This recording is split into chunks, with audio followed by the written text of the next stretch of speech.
A new study shows that Gen Z workers are actively sabotaging company AI rollouts, which is wild. I'm looking at you, Ryan.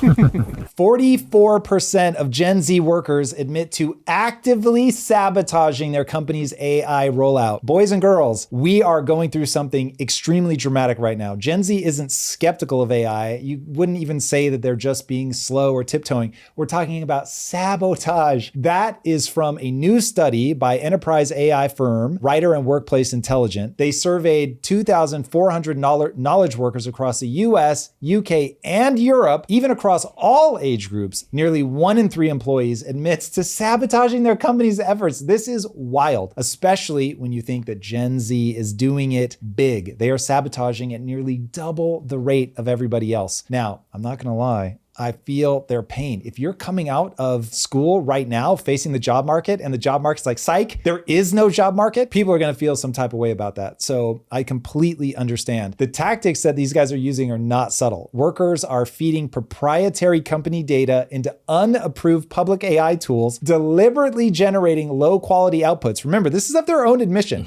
They're tampering with performance reviews to make AI look ineffective, and some are just flatly refusing to use the tools at all. This is something that people are calling FOMO, fear of becoming obsolete. Ooh. And 30% of the saboteurs cite it openly as the reason that they're doing this. Brookings Institution's report found workers under 30 are disproportionately concentrated in the roles with the highest automation exposure. They see the writing on the wall, so they are fighting back the only way that they can. And the brutal irony of the whole situation is that it's backfiring. Workers who refuse to adopt AI are actually more vulnerable to layoffs, as you would expect. Guys, companies have to remain competitive. And this is one of those where AI is this really weird thing where if you do it, then it becomes a question mark as to whether it's going to reduce jobs. Remember, every technological revolution in human history has always created this moment of disruption, followed by more jobs than ever. Now, maybe not this time, but if a company has to deploy AI in order to keep up with everybody, but it introduces this question mark as to whether your jobs are even going to exist, people are going to be slow to want to do it, but the companies have to put it forward. So if you're slowing it down, they're going to get rid of you in favor of somebody that's actually going to do it. And 60% of executives say that they're considering cutting employees who don't get on board with AI. 77% say that those workers will be passed over for promotions. The saboteurs think they're saving their jobs, but ultimately they're just accelerating their own replacement. 76% of executives now call employee resistance a serious threat to their company's future, which is a fascinating thing about AI. It really is this arms race that nobody gets to opt out of. There's one thing I want to highlight from the article. It was the logic is not technical failure first, but trust failure first. And it seems that it's not the tools that are the problem. It's I don't trust these tools. And I think everybody has a parent or a story of their auntie trained the person that then took their job. Is this the same type of thing where Gen Z is not loyal to an employee, they're not to an employer, they're not loyal to a company, and they're realizing I'm not going to train this thing, get this thing up and running, and then it's just going to fire me? Yes. Now you've got a situation where these guys are chronically online. Like Gen Z knows what's going on. And so not only do they know that they're not loyal to their company, they know the company's not loyal to them. They know that they're coming into the weirdest job market ever anyway, because the economy is so fundamentally broken. And now on top of that, you've got people deploying AI. And if I'm them, not that this is the only reason it's happening, but when people are building a business, you're counting on their selfishness. Yeah. That is the thing that pushes somebody to innovate and to do all that is ooh, I can win. That drove me, it still drives me. I want to win. It's what drives an athlete. They want to win. They want to be the best.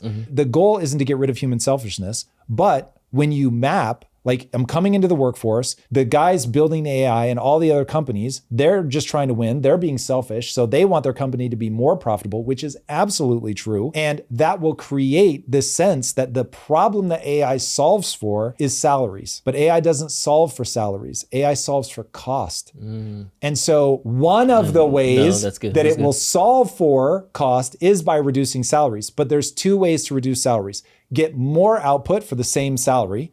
Okay, so the differential still becomes that my cost of salary as a total of my revenue becomes less. And the other is to fire people. Right now, everybody's panicking, and there's just this cultural narrative that anybody that owns a company is a billionaire, billionaires are evil, and capitalism is grotesque. It's like, for me, that is a fundamental misread without being untrue of like any one individual. You can find plenty of people that are just completely corrupted and they're just as bad and sinister as you would want a villain to be. But when you take the system as a totality, innovation is what drives us forward. Innovation is the very thing that pulls people out of poverty. Innovation is the thing that makes all the things that these people want cheaper in their lives. And so it's like AI is this weird thing that's forcing us all to come to the realization that we, as people getting paid to create the thing, are the reason the thing is so expensive. That's where this gets super weird, is if you can't hold on to the subtle distinction between AI solves for salaries and AI solves for cost, now you're screwed.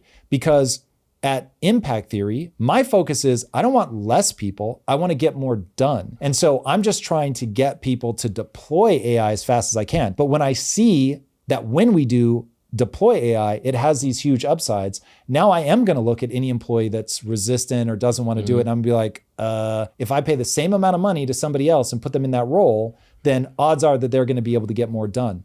Now, having said all of that, I'm 50 now.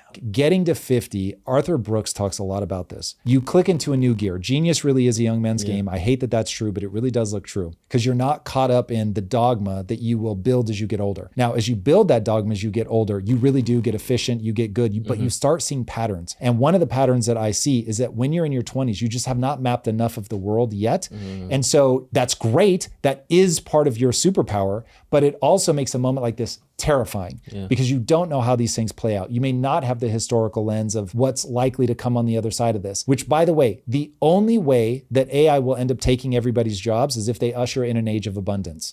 So it's like, if you're going to worry about that, then the reason that you'd be worried about it is because it's like, oh my God, I'm not going to be able to make ends meet. This is going to suck. I'm going to be stuck forever. Oh my God, terrible tragedy. But the reality is what would actually happen is that the world, basically anything you want, you can have for free. And now the hard thing you have to solve for is meaning and purpose. And that won't be nothing. But it's like, people don't want to work. They all want to be retired at like 25. Well, guess what? The only path towards that is building a company yourself, leveraging AI, or AI ushering in an age of abundance and you could just tap out. It's like, either way, like AI is going to be the answer to this. You said something interesting though, because to me, the 20-year-old revolting doesn't make sense because you're going to have the next 30 years to figure it out. Where like the 50-year-old is like, sorry, bro, by the time AI matures, you're dead. So you get like, you lose that thing out. So should we do something now? Because I feel like Gen Z, yes, you're mad, but you have to deal, like you have to actually be around for it to come around. How do we make Gen Z embrace this in a non-sabotagey way? You're really not going to be able to. And this will be one of those that there will be some people in the generation that will separate themselves. They'll see the opportunity and they'll go for it. But right now we have taught at least 2 generations learned helplessness, that success is owed to you, that the world just is successful. There's just money everywhere and just tax your way to it and deal with the greedy ass billionaires, throw a Molotov cocktail through Sam Altman's window. Everything is going to be fine. That's what we've been teaching people. And you put that together with how rigged the economy is, and it really is robbing from the middle class and the working class. And it's just like the narrative that forms is so broken that I would assume that I would have gotten caught up in it at that age as well, because the world is very scary already. So I came into the workforce in the late 90s. And so it was like coming into the workforce then where there was a ton of opportunity, I was still terrified and still unsure how I was going to make ends meet. And so it's like, that's just a scary period, full stop. So you put on top of this all that madness, and it's just going to take ultimately time for enough people of the generation to go and be successful deploying these tools, for AI to become real instead of hype. And then for people to see like, oh, this actually is giving me something cool. It's not only good. This will not be an only up phenomenon. There's going to be a wild period of disruption, but we will, one way or the other, get on the other side of that, rebalance, as we have done every time throughout history, including world wars, civil wars, everything. You do get to the other side of it. Thanks for watching this clip from the Tom Bilyeu Show. If you haven't already, be sure to subscribe so you never miss one of these in the future. And if you want to catch us live, you can join us Monday, Wednesday, and Friday at 7 a.m. Pacific time. I hope to see you there.